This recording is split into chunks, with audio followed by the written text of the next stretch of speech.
Tahlilan. Memang tahlilan ini di dalam kitab I'anatul Talibin bid'ah mungkarah, dalam sebagian lain dikatakan bid'ah makruhah.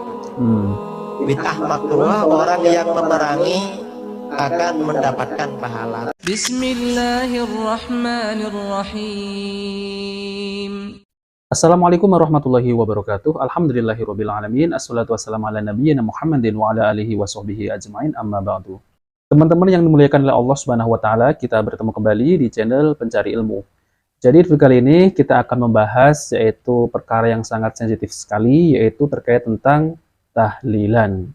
Jadi pembahasan ini memang lagi rame ya teman-teman ya, karena ada YouTuber yang tidak terima bahwasanya tahlilan ini dibid'ahkan oleh Bang Heri Pras, dan YouTuber tersebut itu mengajak untuk berdiskusi secara live dengan Bang Heri Pras, namun tidak kesampaian, hanya chattingan. Nah teman-teman ya, jadi YouTuber ini akan membawa kitab satu kontainer dan akan membuktikan bahwasanya tahlilan ini tidak bid'ah, ada dasarnya.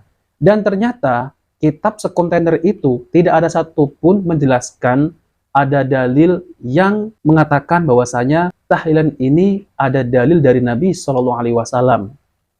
Yang kita kenal adalah tahlilan adalah ritual berkumpul di keluarga kematian, yaitu dengan disertai doa-doa dan pembagian makanan untuk para pentakziah yang datang. Dan ini dalam bahasa Arab dikenal sebagai ma'tam. Nah teman-teman, dari Jarir bin Abdillah berkata, dahulu kami menganggap berkumpul kepada keluarga kematian dan membuat makanan setelah dikuburkan adalah termasuk meratap. Diriwayatkan oleh Ahmad dan Ibnu Majah dan disahihkan oleh An-Nawawi. Jadi YouTuber tersebut itu tidak bisa membuktikan bahwasanya tahlilan ini berasal dari Nabi Shallallahu Alaihi Wasallam. Dan tiba-tiba pada akhirnya YouTuber tersebut itu mengakui bahwasanya tahlilan ini adalah adat tradisi masyarakat di Nusantara ini.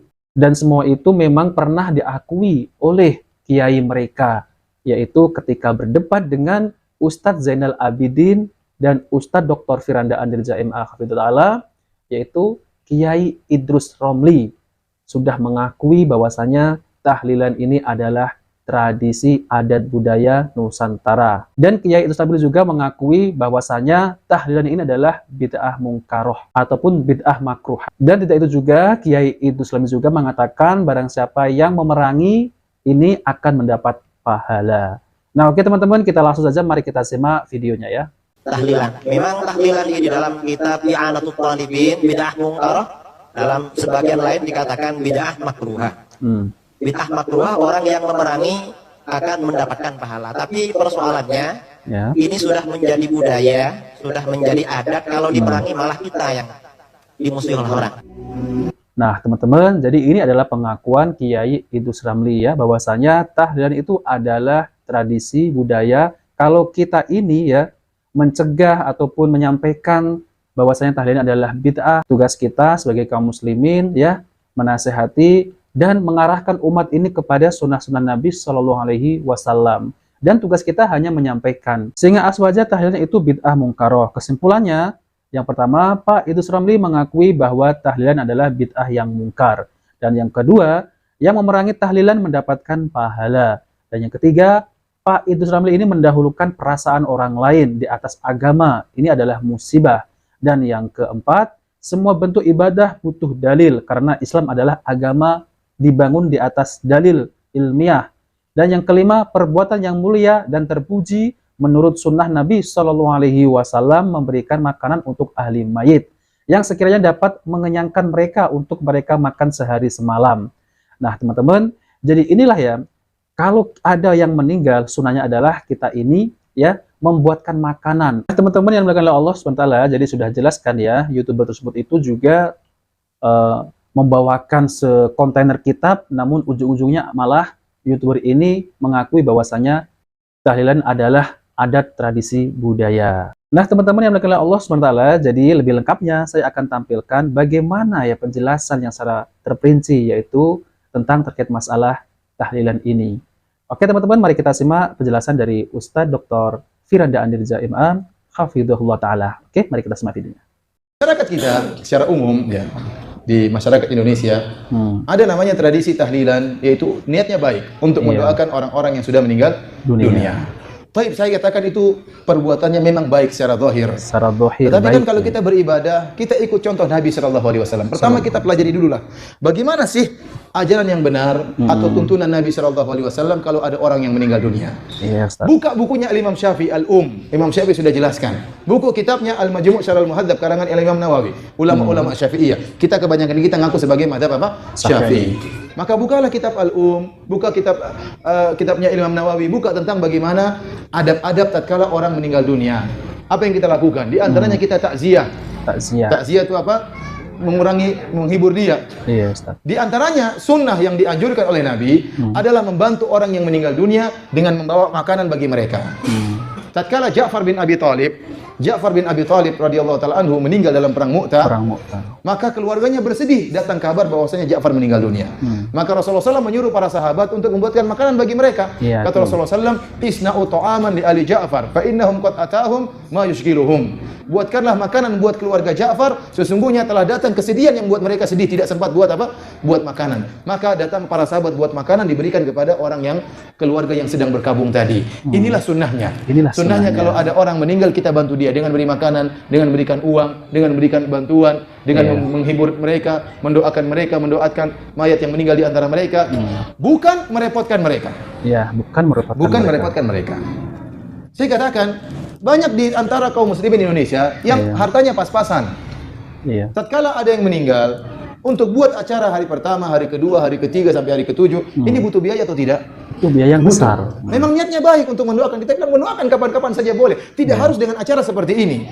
Apalagi sampai meyakini bahwasanya acara seperti ini hukumnya wajib. Kita bilang bagaimana bisa hukumnya wajib sementara Nabi istrinya meninggal dunia. Tidak dia lakukan acara seperti ini. Nabi anak-anaknya meninggal dunia.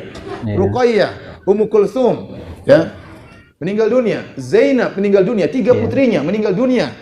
Nabi SAW sudah menjadi Nabi, namun Rasulullah SAW tidak melakukan acara seperti ini. Para sahabatnya meninggal dalam perang Uhud, dalam perang Badar, dalam perang-perang yang lainnya. Namun tidak ada yang Rasulullah SAW adakan acara seperti ini. Kita kembali ke zaman sahabat. Zaman sahabat sering terjadi peperangan, berjihad melawan orang-orang kafir. Tatkala saudara-saudara mereka meninggal, mereka tidak mengadakan acara seperti ini. Demikian juga para tabi'in. Demikian juga para imam yang 4. Oleh karena saya katakan, kalau Bapak bertanya kepada saya tentang masalah ini, saya mengatakan saya tidak menjawab kecuali dengan jawabannya para ulama Syafi'iyah. Mereka mengatakan acara seperti ini hukumnya makruh. Kenapa? Kata Imam Syafi'i, yujaddidul huzn, membuat orang bersedih lagi. Ada hari ketiga, kembali lagi hari ke-7 sedih lagi. Hari ke-40 sedih lagi. Kemudian takalluf, membuat repot orang yang sudah meninggal dunia. Dia kena musibah, dia malah berpikir bagaimana menyiapkan makanan untuk banyak orang. Ini butuh biaya. Acara ini butuh biaya. Adapun kalau maksudnya mendoakan, maka kapan-kapan saja boleh. Tidak harus acara pertama, hari kedua, hari ketiga. Dan hal ini membuat sunnah hilang. Sunnahnya kalau orang meninggal kita yang kasih makanan, itu tidak? Iya, betul. Sunnah ini jadi hilang. Nah, teman-teman yang dimuliakan oleh Allah Subhanahu wa taala, jadi itulah ya penjelasan yang secara terperinci dari Ustadz Dr. Firanda Andirja MA hafizahullah taala, yaitu tentang terkait masalah tahlilan. Jadi memang benar ya teman-teman ya, ketika kita mengadakan tahlilan ya, ini memang memberatkan keluarga si mayit. Sedangkan keluarga si mayit ini lagi berduka, lagi bersedih, malah disuruh untuk menyiapkan makanan, ya, menjamu orang yang datang untuk tahlilan ataupun mengirim doa, lalu kemudian disiapkan makanan dari keluarga si mayit. Dan ini memang memberatkan keluarga si mayit. Jadi tidak mungkin ya teman-teman ya, kalau tidak menyiapkan makanan. Karena apa? Ya, mereka datang, tentu mereka ingin dijamu ya. Dan saya tidak pernah temui ya teman-teman ya, itu tahlilan itu tidak ada makanannya. Pasti ada makanannya. Ya, sekurang-kurangnya itu pasti ada rokoknya ya. Lalu kemudian ada kayak kacang-kacang, itu pasti ada. Sedangkan keluarga si mayit ini lagi berduka, lagi bersedih, harus mengeluarkan biaya yang banyak. Bahkan ada yang sampai habis untuk biaya tahlilan itu 25 juta. Dan bahkan ada yang memasang tarif. Ada. Ini tradisi mungkin tidak semua di daerah ya. Ada daerah-daerah tertentu itu memasang tarif ya. Misal, kalau mengadakan tahlilan ya, sampai 7 hari, yaitu di ngajiin ya, itu ada tarifnya. Ya misal 10 juta, ya mungkin berbeda-beda ya teman-teman ya. Itu ada. Bahkan itu dipasang tenda di kuburan dan dibacain berapa orang gitu ya. Dan itu dibayar itu orang yang membaca Al-Quran gitu.